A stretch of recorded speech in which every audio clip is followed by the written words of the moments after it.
Masechet Rosh Hashana, Daf 25. We began with one of the most foundational stories in all of Mishnah, the famous disagreement between Rabban Gamaliel and Rabbi Yoshua. Let's see what it's all about. Maaseh sheba'u shenayim. One time, two witnesses came and they testified that they saw the new moon.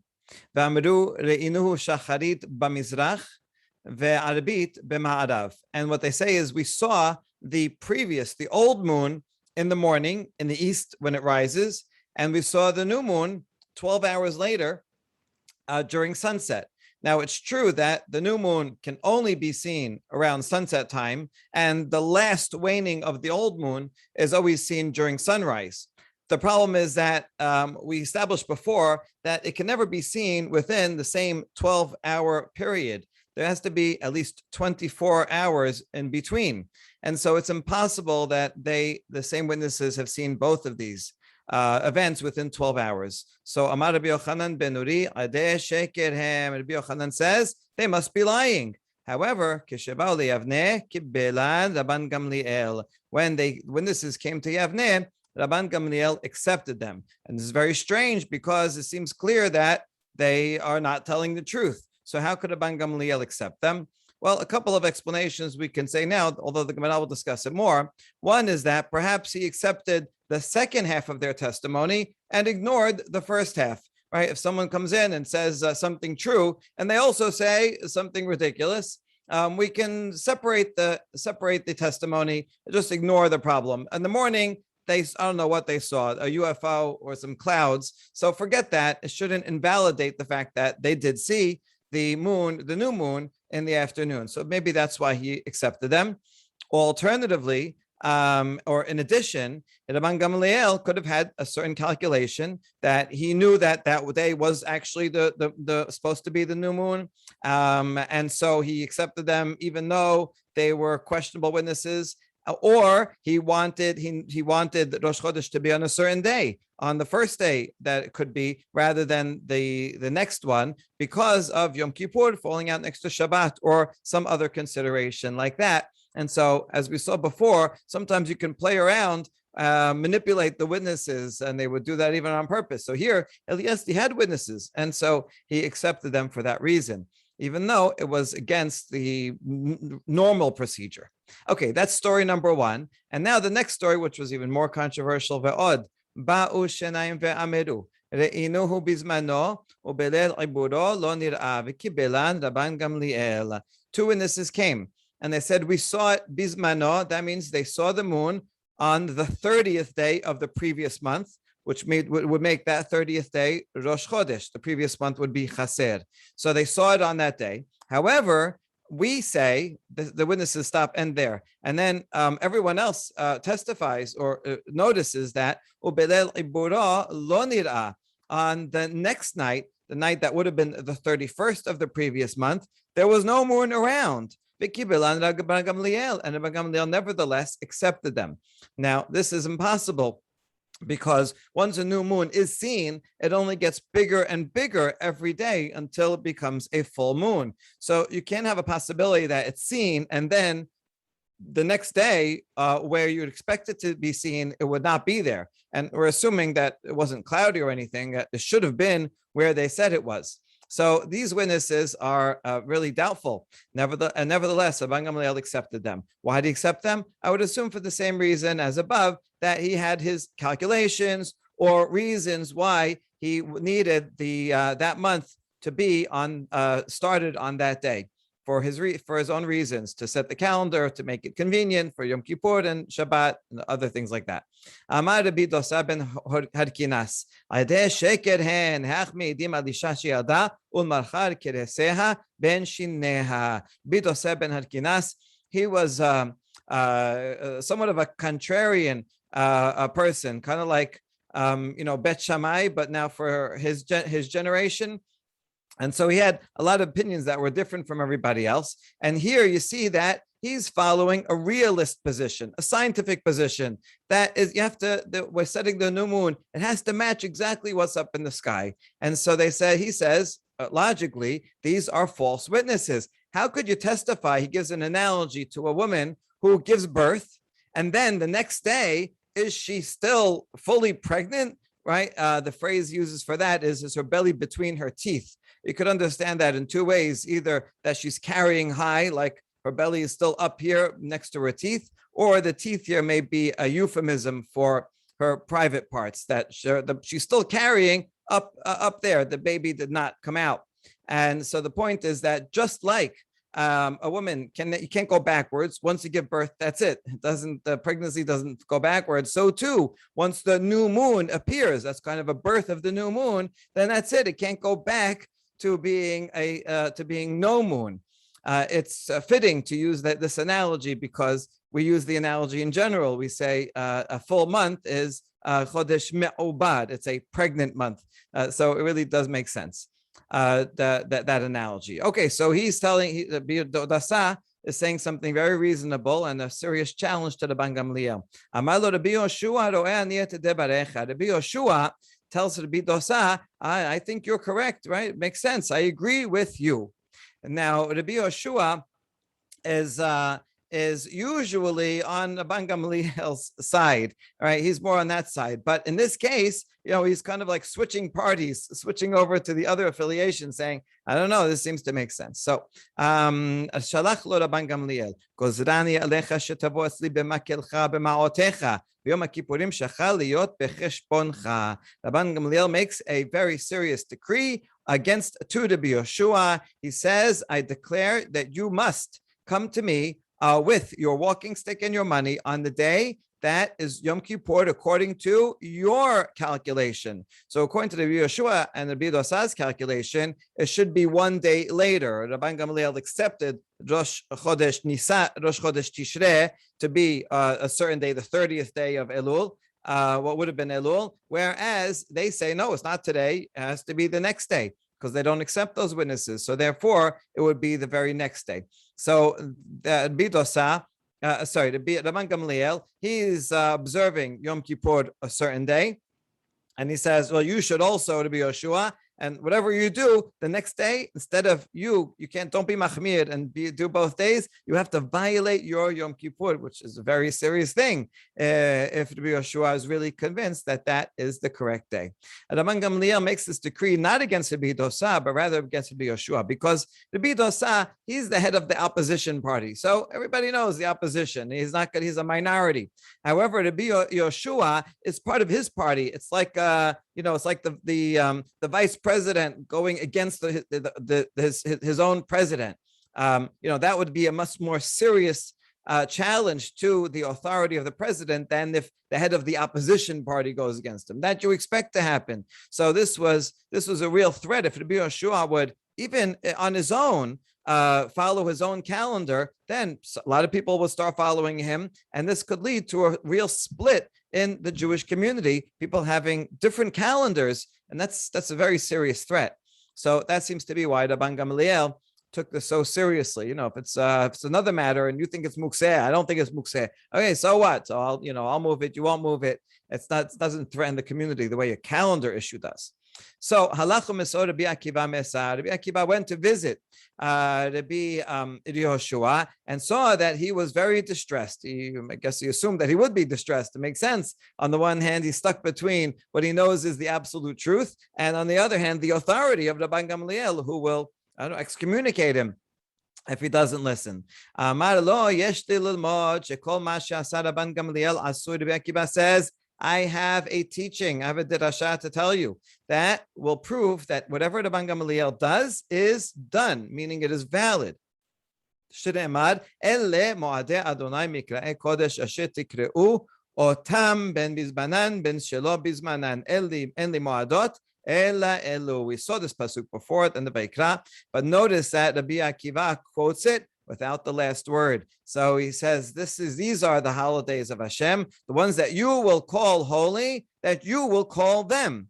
And he leaves out the word b'mo'adam. The word b'mo'adam we used before to teach that you can even violate Shabbat to send witnesses because it has to be on the right astronomical day. But he leaves off b'mo'adam, and instead, asher tikroatam, when you call them, the holidays will be holy days anytime you, the Bet Din, And Rabban Gamaliel, as head of the Bet Din, whenever you say that they're holidays, that's when it'll be, whether it's at the right time or whether it's not at the right time, whether it's a chaser month or whether you decide that it's a maleh month. Hashem has only these holidays. Hashem follows the human calendar that the Bet Din declares. He waits for the school calendar to come out, and then he plans when Yom Hadin will be and when he expects all the holidays to be. Okay, very daring derasha, but helpful, right? It means that you don't have to decide Rabbi Yehoshua between truth and authority, because you know what? Regarding the calendar, the authority is the truth. The authority of the Bet Din doesn't discover the calendar, but they create the calendar. They constitute when the holy day will be. All right, so Rabbi Yehoshua seems to be convinced by this, and nevertheless, he wants to give the courtesy to the Bidosa to explain to the Bidosa why now he changed his mind. So Ba'alo etzel Bidosa ben Hadkinas amar lo. Rabbi Yehoshua comes to visit Rabbi Bidosa ben Hadkinas, and Rabbi Yehoshua explains to him. This amar lo, it's a bit ambiguous who says to whom, and a lot of commentaries you'll find that Rabbi Bidosa, it says this to Rabbi Yehoshua. Rabbi Bidosa, even though he said, I think Rabban Gamaliel is wrong, nevertheless, he says, okay, still follow the Rabban Gamaliel. That doesn't really make sense. Why would the Bidosa all of a sudden change his mind? Also, every time you have someone coming to visit, A visits B, A is the one that has a message. You would only come to visit someone if you have something to tell them. So it makes much more sense that Rabbi Yehoshua is the one saying this to the Bidosa.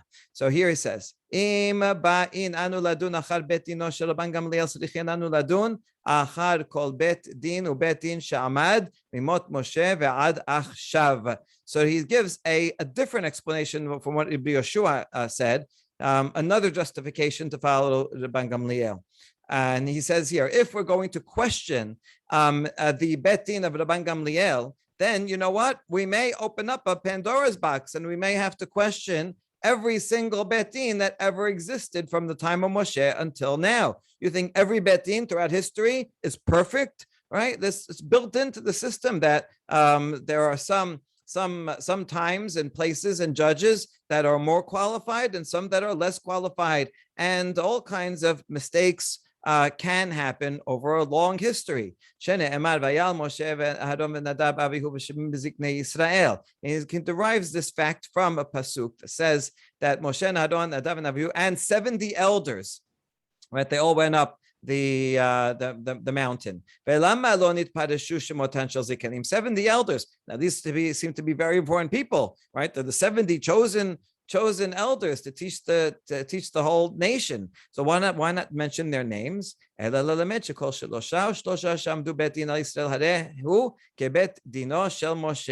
actually makes them anonymous to teach you that their names don't matter. All right, they, I'm sure, were the greatest of their generation, but the point is that they are stand-ins. They represent the 70 sages of the Sanhedrin that will be in any generation. And sometimes they're going to be greater, and sometimes they won't be as great. But nevertheless, if they gain that position, they have that seat, then they have the authority to legislate and to interpret and to decide the halacha. And therefore, whatever they say is authoritative. Because if you're going to insist on absolute truth, then the whole system is going to crumble. You're going to go back 100 years, 500 years, 1,000 years, and you're going to say, oh, look, I don't agree with this interpretation. I think that legislation doesn't make sense. And then everyone will have their own version, own system of law, own religion, and the whole thing will collapse. So therefore, it's just pragmatically necessary to follow the authority of the time, whether you agree or disagree, whether it's true or even if it's mistaken. Okay, so Rabbi Akiva presented a much more limited explanation just regarding the calendar. The Bet Din has authority over the calendar, proved it from a pasuk, so that creates the truth, and therefore that is the truth, whatever they say. It seems that Rabbi Dosa would not have agreed to that. He wouldn't have agreed to that derasha, and would not have agreed that you can just do anything with the calendar. So therefore, Rabbi Yehoshua built on what he just learned and made a more expansive explanation that fitting for Rabbi Dosa, saying just practically, it's easy to be in the opposition, but when you're in the ruling party, you have to understand that there's concerns about the long-term stability of a system, and therefore we have to respect this authority, even though you have a good point regarding its truth value in this case. Okay, so this is such an important source because things like this we see often, and this is a proof that one must respect the authority of each and every time and generation. Okay, Natal maklo ma'ota biyado. So after that, Rabbi Yoshua gives in and he takes his walking stick and his money. Interesting that he chose those things, and Rabbi Yoshua didn't say, "I want you to come have lunch with me on the day that's your Yom Kippur." Wouldn't that be like a bigger violation than a walking stick? Which I don't know. What's the problem? Is it mukseh? Is he carrying? Is there an eruv? I don't know.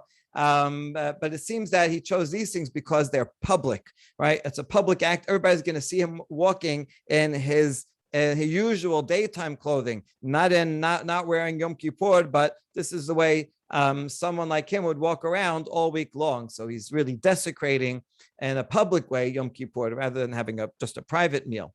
He did. Yom Kippurim liyot behashbono. And so Rabbi Yoshua goes to Yavneh and to Rabban Gamliel on the day that Rabbi Yoshua had calculated, which would have been the 11th for the of Tishrei, according to the Rabban Gamliel. Amar Rabban Gamliel shakor Rosho amar lo bo b'shalom Rabbi v'talmidi. And Rabban Gamliel stands up for him and kisses Rabbi Yoshua on the head and says, "Come in peace, my master and my student. Rabbi b'chokhmah v'talmidi shekibalta et devarai." My master in wisdom. In other words, Rabban Gamliel is humbly admitting that, Rabbi Yoshua, you are a master in wisdom, and I have a lot to learn from you. And you may very well have been right in this case. Nevertheless, you're also my student, and thank you for accepting my words. Right? So Rabban Gamliel, we're going to see in a second, he knew his astronomy very, very well. Right? No, the witnesses weren't tricking him. He had his reasons for accepting them, whatever they were. And so, therefore, it was proper that Rabbi Yoshua accepted it. So there's a wonderful story that the Mishnah preserves for us and teaches us that, sometimes there is a tension between personal truth and the general guidelines of a system. And sometimes those can be really very difficult tensions for someone to deal with, and this gives some guidance on how one can deal with it. All right, now the Gemara is going to discuss the story in depth. Tanya, Amar lehem Rabban Gamliel chachamim kach bekubelani mebet abi abba. Pa'amim shaba barucha, pa'amim shaba biqsara. So Rabban Gamliel told the chachamim. It seems that this is explaining the Mishnah. Remember the first case that he saw the sunrise in the morning, and then the sun. The old moon and then the new moon and sunset on the very same day and 12 hours later. So he's justifying himself. He says, listen, I have a tradition from the patriarch's family that sometimes the moon goes in a long way and sometimes in a short way. So you're right, on average, it takes 24 hours between that you can't see anything. But sometimes it's longer, sometimes it's shorter. In this case, it was shorter. So you know what? It is possible for that to happen. So he really, the Rabban Gamliel is in line with what could be science. And what's their source of this tradition? This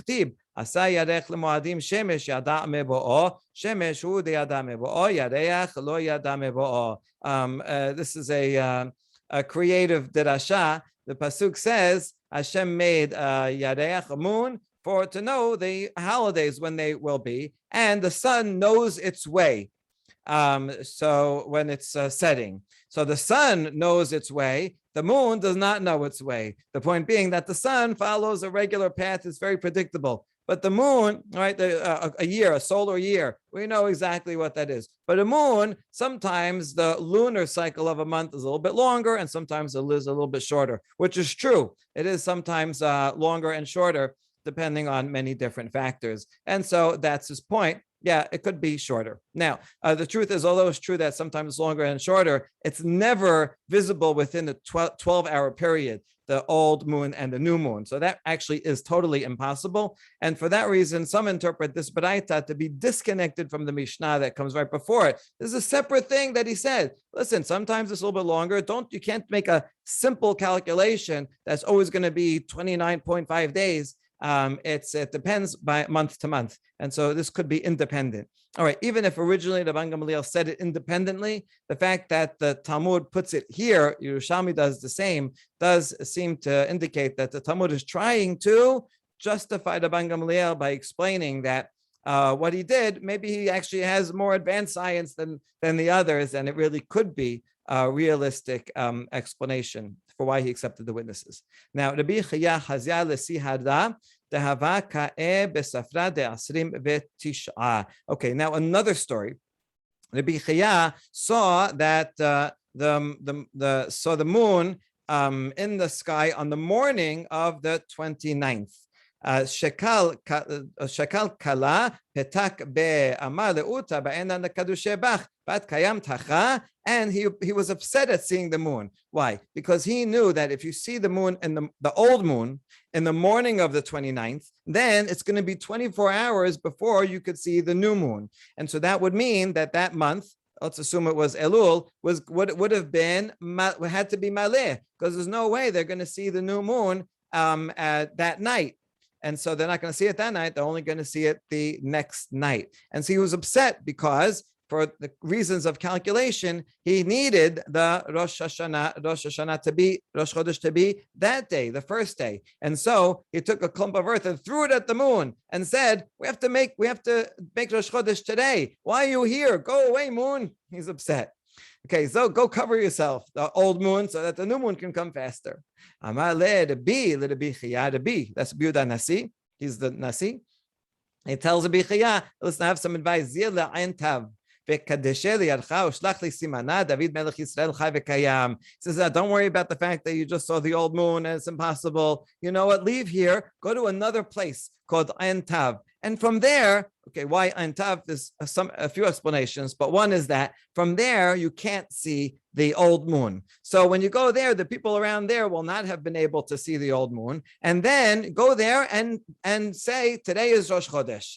The 30th is Rosh Chodesh. And then send me a secret message. And the secret message is David, king of Israel, lives and endures forever. And that'll be a secret message that you were successful on your mission. So this is really quite an amazing story, that they know that it's impossible that day is going to be Rosh Chodesh and the month is Chased, because they saw the old moon too late. Nevertheless, he says, go somewhere else and people won't notice, because you don't want to make a legal fiction. Legal fictions are okay, right? We established from the story before that, especially regarding the calendar, the rabbis have the authority to decide the calendar, and the calendar, the legal calendar, does not have to line up exactly with the astronomy. Nevertheless, you can't make it so outrageous, so different that everybody says, you just made up a whole thing. You have to do it subtly so that the legal fiction goes almost unnoticed. So it'll be too noticed here. Go to Antab where they won't notice it and send me a secret message. Okay, is this just a random secret message? Maybe it has something to do with the fact that Rabbi and the Nasi, the line of the patriarchy, trace themselves back to King David's lineage. So the point is that just like a king can make the rules, and so too the patriarch has that authority to decide the calendar. And so when you do that, let me know that you've done it properly. All right, with that, you've done it successfully. Now, another story. One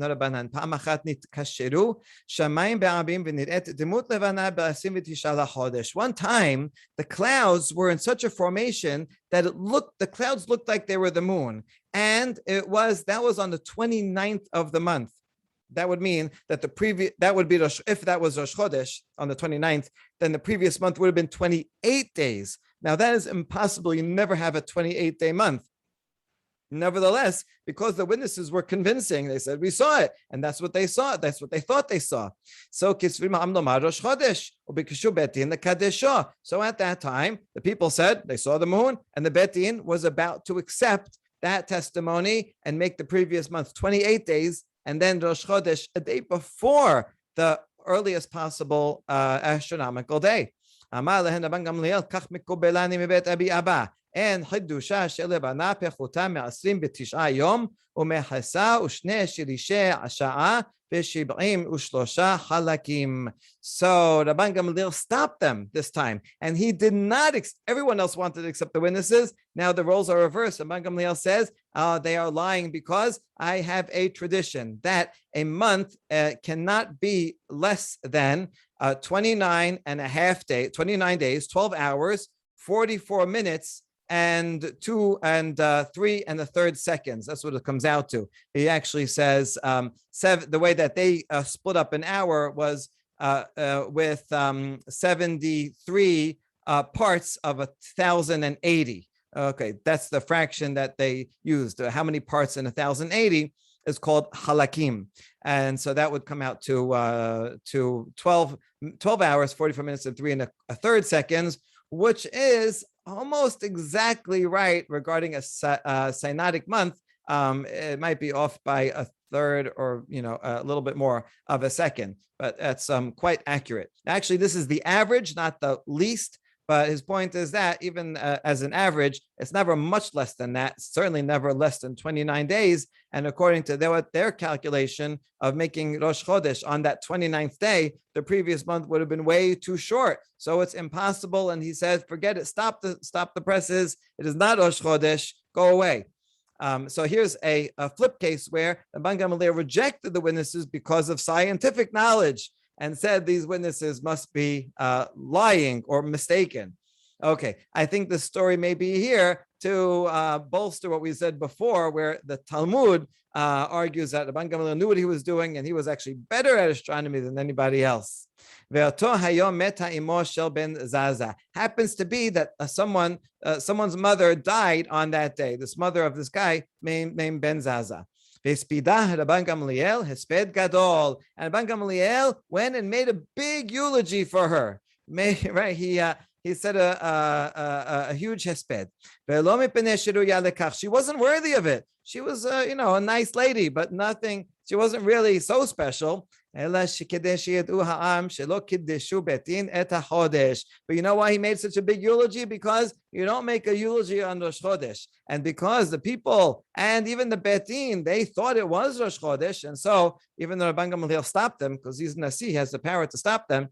But there could be people out there that would still say, I think he's wrong. I'm going to celebrate Rosh Chodesh today. So to make a big demonstration. And so, no, it's not Rosh Chodesh. We're going to make a big funeral on this day, and so the mother of Ben Zaza got a lot of extra honor that she didn't deserve, but through that she was assisted in helping keep everyone on track for the correct date. All right, a fantastic story. Now, continuing with the story in the Mishnah, Halach Rabbi Akiba Maso Mesar. It says that Rabbi Akiba went and he saw him suffering. Who saw who in distress? Which way was it? Was it Rabbi Akiva found Rabbi Yoshua, or Rabbi Yoshua saw Rabbi Akiva was in distress? It's not really such a question. I think you can figure out from the plot. But anyway, we have here Rabbi Akiva Mesad or Rabbi Yoshua Mesad. So we have another braita that makes it explicit in case you were confused. Tashema detanya halach Rabbi Akiva Mesad Rabbi Yoshua keshehu Mesad. So Rabbi Akiva went and saw Rabbi Yoshua, and Rabbi Yoshua was the one who was in distress. And now we have a more elaborate version of the conversation that they had. Amar lo Rabbi mipnei mesad. Right? Rabbi Akiva asked, what's the matter? Amar lo Rabbi Akiva. It's better for a person to become sick for 12 months than to have this decree against him. He's talking about himself. He says, I'd rather be sick for 12 months than be in this situation where Rabban Gamliel is forcing me to do something that's against my truth, my conscience. So Rabbi Akiva says, please allow me to teach you something that you taught me. Rabbi Yoshua was Rabbi Akiva's teacher. He says, I want to repeat back something that you taught me yourself. Amar lo emor, sure. Amar lo hareho omer otam shalosh pe'amim. In Vayikra 23, the whole section of the holidays, it opens up with saying that these are the holidays that you should proclaim them, otam, and then two pesukim later, again it says otam, and at the very end of the perek it says again otam, 3 times. Why does it say it 3 times? Asher tikreu otam, that these are holidays that you will declare. because to teach you, atem afilu shogigin, atem afilu mizidin, atem afilu muta'in, that these are the holidays. You are authorized to declare the holidays, even if you make a mistake, you make a miscalculation, nevertheless, it's valid. Even if you do it intentionally. In other words, you know that it's the wrong astronomical day, and you intentionally play with the system and manipulate, intimidate the witnesses and do whatever, and you declare it the wrong day, it's still valid. And the third one is to say, even if you were mistaken, nevertheless, it's still valid. Belashon hazeh amar lo Akiva nichamtani. After the Yoshua reminded Rabbi Yoshua of this very teaching, Rabbi Yoshua responded, Akiva, you have consoled me, right? That's a good point. It's really fantastic. Even if it's a mistake, he can still do it. So you know what? You're right. I will follow that. Okay. Now, the next scene, so here now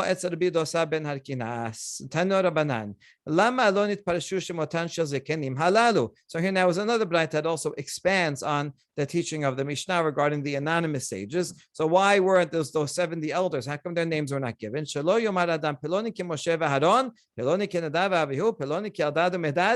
in the future generations, in 2,000 years, there's gonna be a betin.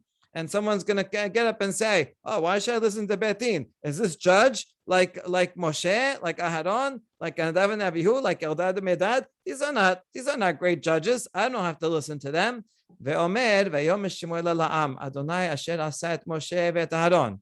Ve'omer, ve'yishlach Hashem et Yerubal, ve'et Bedan, ve'et Yiftach, ve'et Shemuel. So in the speech that Shemuel said, he mentioned Aharon and Moshe, and then a few pesukim later, it says Hashem sent you other leaders like Yerubal, Bedan, Yiftach, and Shemuel. So he mentions these 6 characters all together. And so Yerubal ze Gidon. Who's Yerubal? That's Gidon.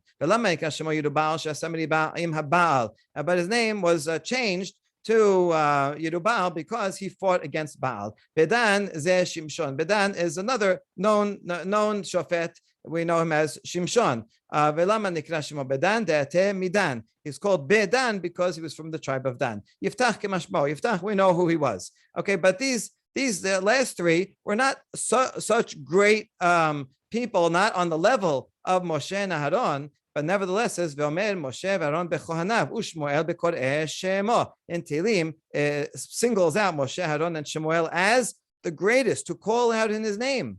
So, what's the point of the Pesukim in Shemuel? That bring them all in one breath, all mentions them all together. Shakala katuv shelosha kale olam kishlosha hamure olam. The pasuk wants to equate the 3 lightweights of the world with the 3 heavyweights. Right? Yiftach is a lightweight. He makes this promise: the first ones that comes out of my house, I'm going to sacrifice it. Right? Who thoughtlessly makes a promise like that? Shimshon has all kinds of problems, and so they're not really equivalents on the spiritual prophetic level to Moshe, Aaron, and Shemuel. Nevertheless, the pasuk equates them to say, yeah, if you live in the time of Moshe, fantastic. You're very lucky to have someone like Moshe Rabbeinu. But if not, if the judge in your time is Yiftach, then accept it. He's the authority.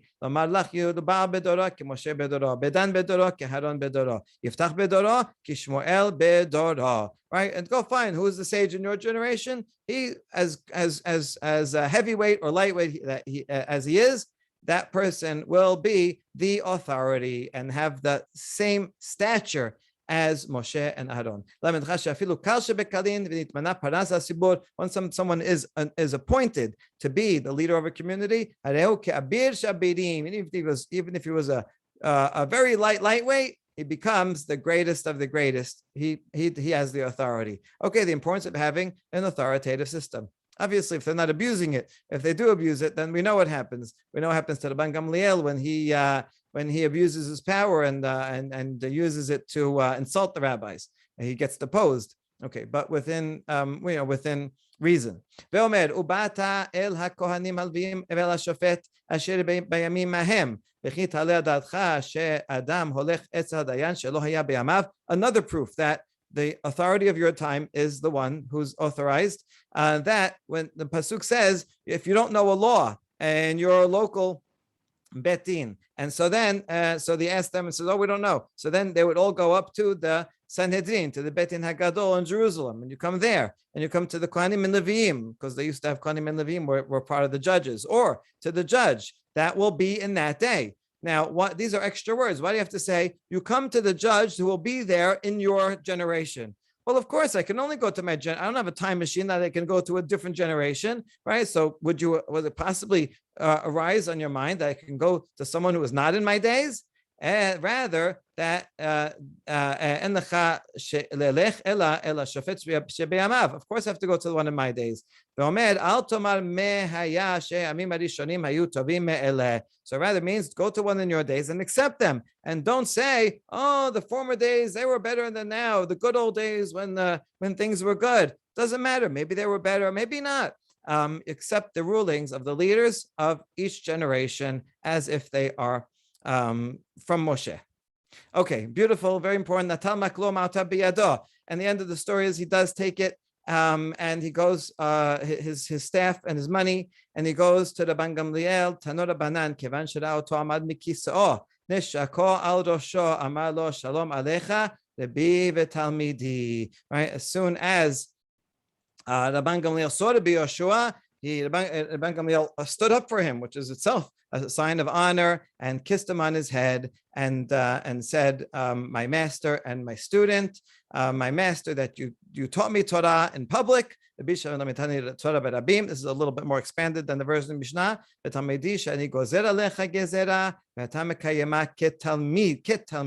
And I call you my student because I made a decree and you followed it as if you were my student." So this is a huge thing. Usually a master doesn't have to heed whatever a student says. So Rabban Gamliel expresses his humility and gratitude that his authority was accepted. Ashrei hador asher gedolim nishmaim laketanim kavachomer ketanim lagedolim. Happy, fortunate is the generation where the greater will listen to the lesser, or then if the greater listens to the lesser, all the more so the lesser, the students, will follow the teachers. And so, when should a teacher follow the student? When the student gains a position of authority, then it's important that even their former teachers should follow them. This happens, this happens a lot, and sometimes in a university department, a student gets a job in that department and becomes the head of the department, and now the old professors have to do whatever the chairperson who used to be their student. Okay, but if that person was accepted, then they have to listen in order to keep the institution running well. Okay, question, Kal v'chomer. What do you mean Kal v'chomer? Chiyuvahu. We don't have to learn from a Kal v'chomer that students should follow their masters. Of course they have to. That's a basic obligation. What we meant to say is that when even the old professors are listening to the young chairperson of the department, and then all the more so, the younger new hires will see that. So even they listen, then for sure we have to listen. And so that is a good precedent for the elders when they show deference to whoever is in charge, whoever is appointed as the authority. That bolsters the system altogether. Hadran alach im enan makirin. And with that, we complete the second perek. And we're going to go right into the third perek. And the truth is, the third perek is all about the shofar, except for the beginning. The first Mishnah of the third perek continues with the theme of Kiddush HaChodesh. So it's good. We'll go right into it. Although explanation is needed why this Mishnah is not included in the end of the previous perek and why it appears here. I'll try to explain it at some point.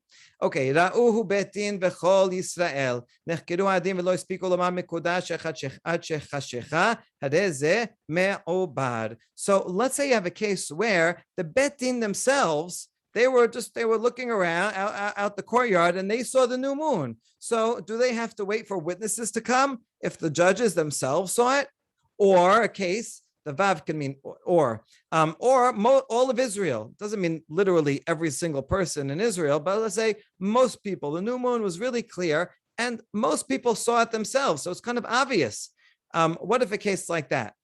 Or a case where nechkeru ha'edim, where the witnesses, there were witnesses, and they went through the whole interrogation period, but and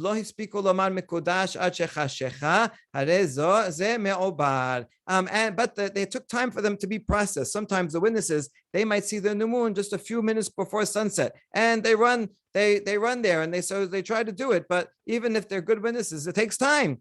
And then sunset comes, and they didn't get a chance to say the word mikudash. It doesn't work. That day is not Rosh Chodesh, right? So it doesn't matter, even if the judges themselves saw it, even if most of the community saw it, even if the witnesses were right there. And if he didn't get the deadline to say Mikudash, then Rosh Chodesh ends up being the next day, right? It's that statement of the head of the Beit Din that makes it valid. Ra'uhu Beit Din bilbad. What if the members of the Beit Din are the only ones that saw it? They wait around, there's no other witnesses. The Beit Din, they were careful and looking, they knew what to look for, and they're the only ones that saw it. So can they both testify and be judges? You can't do both. So let's say you have 70 judges. You don't need all 70 for a case like this. So two of them will get off their bench, and they'll testify as witnesses, and the rest of the judges, however many there are, as long as more than 3, they will be the judges, so that the two judges become witnesses, and that's fine. They stay witnesses. They can't go back and be judges also. Let's say there's only 3 judges. That's it. That's all that's in town that day. And so the Beit Din, and they're the ones that saw the moon, and no other witnesses saw it. Well, then two of the 3 judges will stand up and they will testify, and you'll get a couple of colleagues who call in a couple of other judges from the reserves. They'll join the single, constitute now a new Beit Din, and 2 of the old judges will be witnesses in front of them. And then and then they will say, the judge will say sanctified, and they will answer mikudash, because one person is not allowed to make a judgment on his own. That's a general rule for most cases. Okay, good. Now the Gemara will analyze. Why do I have to mention this case of that the Beit Din and everyone saw it? You could just say that the court saw it, and wouldn't that be the same? Why do you have to say that? Both of these cases. Because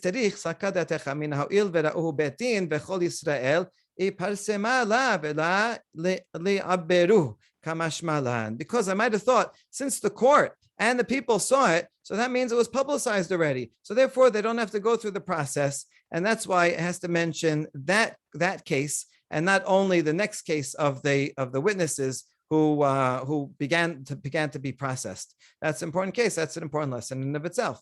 Okay,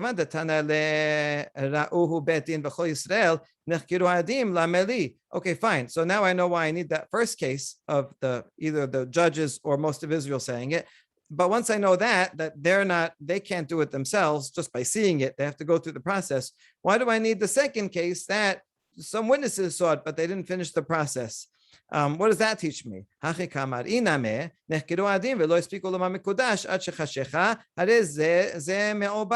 This is a new case. It's not continuing, but there's 3 different cases here. So if the witnesses saw it and they were interrogated, but they didn't get a chance to finish, so in that case also you might have thought, well, they're here. There are real witnesses here, and we did the whole thing. We did the whole validation. We just didn't stamp it. All right, so it should be okay. You might have thought, no, to teach me that still it's no good, and it'll go to the next day. Okay,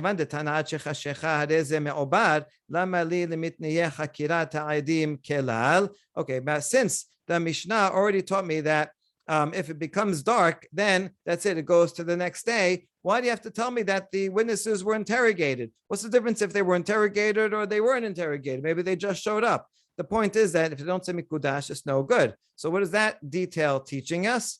Is צריך סקדת החמין תביא חקירת עדים כתחילת דין ומקודש כגמר דין ולקדשי בליליה וידהבה הדיני ממונות. Ditnan usually starts a Mishnah. In this case, it's a Braita, so we could change it to Tanya. Dine mamanot tanin bayom begorim balayla. Hachiname mekadeshin belalya kamash matlan. I'll explain the last halacha first. And regarding monetary cases, all cases, the court can only convene during the day. However, if they start a case during the day and then it goes overtime and it goes into the night, if it's a monetary case, it's okay. They can continue till the night as long as they started during the day. The sentencing can be at night. So I might have thought that would be the same. The same might be true here, because that's why it mentions those words, because the interrogation of the witnesses already happened during the day. And so the case already started. I might have thought that the interrogation is like the beginning of the case, and the saying mikudash mikudash, that's like the sentencing, and the sentencing can be done at night, like it's true in monetary cases. So kamash malan, that's why the Mishnah includes that to come to teach me that no, not so, right? Yeah, the whole procedure has to be done during the day, up right to the end, say mikudash. Now, question: actually, what's wrong with that logic? That actually would make sense. How come they're not allowed to just start during the day and say mikudash at even after sunset? Amar keda ki chok l'Yisrael hu mishpat Elohei Yaakov ema tevei chok b'gmar din v'kakare lechamana mishpat mishpat bayom afacha name bayom. This pasuk in Tehillim, the mizmor that we say on Rosh Hashana, and so from which we learn that it is a chok for Israel and a mishpat, that you have to declare the moon. So what does that mean, chok and mishpat? Chok is referring to the sentencing. When you say mikudash, mikudash. So it's called a chok. It's also called mishpat. That refers to the whole procedure. So just like the procedure has to begin during the day, so too it's parallel to chok. So the sentencing has to be during the day, and that's why it's different from monetary cases. Now, if the whole court saw it, then two of them will separate themselves and stand up and become witnesses. Question: why do they have to testify? Is it they saw it themselves, right? So should hearing from testimony be better than actually seeing it, right? The witness, all the judges, they all just saw it themselves. So no, they have to hear someone say, I saw it, and that would be better proof than the judges themselves seeing the evidence? Good question. Oh no, maybe they saw it at night and then they go to sleep, they come back and during the day, and now during the day, they need someone to say, I saw it last night, because they didn't just see it. So they have to be presented with the evidence at the time that they are officially sitting in judgment. And so the evidence has to be testimony and not direct evidence. Okay, this is really very interesting about what is admissible as evidence. We're going to have the same question in this case where there's only three judges, and so then two of them go ahead and become witnesses, and they replace another two people. They get another two people to be the judges. Same question. Why can't they just say, we saw it? Why do they have to testify? Why can't those three judges, while they're sitting there, oh, look, there's the moon. Okay, let's declare the new moon. And if you're going to give the same answer that, oh, they saw it at night and then they're coming the next day to sit in judgment, well, then that's the same case as the one before. So what do we need both of these cases for? Teach you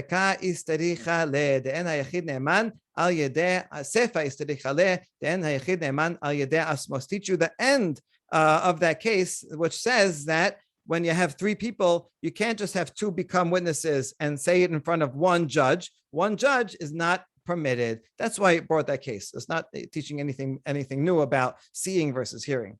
This one,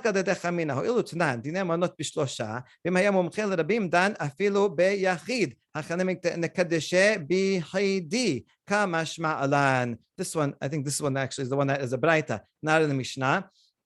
And over there it says that for a dinah mamanot you need three judges. However, if someone is recognized as an expert, he has a certificate being an expert to judge such cases, then he can be even a judge alone. So I might have thought, just like over monetary cases, an expert can judge alone, so too regarding Kiddush HaChodesh, let's say a person's an expert in that, he can judge alone, Kamash Mala, and this comes to teach, no, you're not allowed to do that. This is regarding this public calendar, and he has to have a betin of at least three. Hold on, maybe that should be true. Maybe one should be enough. What's your proof that it's not? אין לך מומחה לרבים בישראל יותר ממשה רבנו, וכאמר לקדוש ברוך הוא, עד דאיכה אהרון בהדך, תכתיב ויאמר אדוני משה ואל אהרון בארץ מצרים לאמור, החודש הזה lachem. Well, there's no greater expert in all of Israel than Moshe, and nevertheless, to him, Hashem said, you can only judge this when you have someone else with you, Aharon. After all, the pasuk in Shemot Yudbet says Hashem tells Moshe and Aharon, this is the chodesh. So you see that one person cannot do it alone. Over here, it's two people, but obviously, any court has to have an odd number of judges, so you'd have to automatically add 3. Now, dayan. Well, now, according to this, let's say 3 people saw it, or however many people, judges saw it, so they can recuse themselves and then become witnesses. Now, is that allowed? In other cases, this is not allowed. There's actually machloket about it. Let's see the machloket. Rabbi Akiva says that someone who witnessed a crime cannot go ahead and be a judge. Even if they don't testify in the court case, if they saw it, they can't be a judge because they are tainted. Detanya, Sanhedrin shera'u echad sheharag et hanefesh. Let's say the Sanhedrin, they happen to witness a murder. The judges are all there and they see a murder right in front of them. Miksatan nasu edim, miksatan nasu dayanin. The Bitarfon says that they can split up, and some of them will be witnesses and some of them will be judges. They can't be both, right? So the judges will not, even though they saw it themselves, they're not standing in testimony, but they're hearing the testimony from their colleagues. So Rabbi Tarfon said someone can see a crime, but still be a judge. Rabbi Akiva says, no, they all have to be witnesses and none of them can be judges. They all have to recuse themselves because maybe just seeing the gore and the blood of this thing, right? So this is true in a capital case. Once they saw that, they already are biased, and they won't be able to sufficiently have the objective view to say, who knows, maybe he was self-defense, maybe he was aiming at something else, right? They're just going to have that image in mind, so they can't be both. So that's about Rabbi Akiva. And yet here, even the judges that saw the moon, nevertheless, they can stay behind and I'll remain the judge, even though I saw the moon, and I'll listen to your testimony. So it seems to be not followed Rabbi Akiva. And our answer is, afilu tema Rabbi Akiva. Could be, ad kan la kamar Rabbi Akiva hatam, ela bedine nefashot, rachamana ma v'shaftu ha'eda v'esilu ha'eda. וכיוון דחזיוהו דקטל נפשה, למה עשו חזו לזכותה בהלכה, אפילו רבי עקיבא מודה. Rabbi Akiva only made that law that you cannot both see a crime and be the judge if it's regarding a capital crime, because in that case it says that the community, the congregation will judge, the congregation will save. The congregation is referring to the judges, the Sanhedrin. They both have to see if he's guilty, but they also have to try their best to exonerate and have to find any possibility that this person is innocent. And now, since they saw him actually kill someone, that is a fact, right? They saw the crime, so it's going to be difficult for them to find any way to exonerate them based on whatever the circumstances were.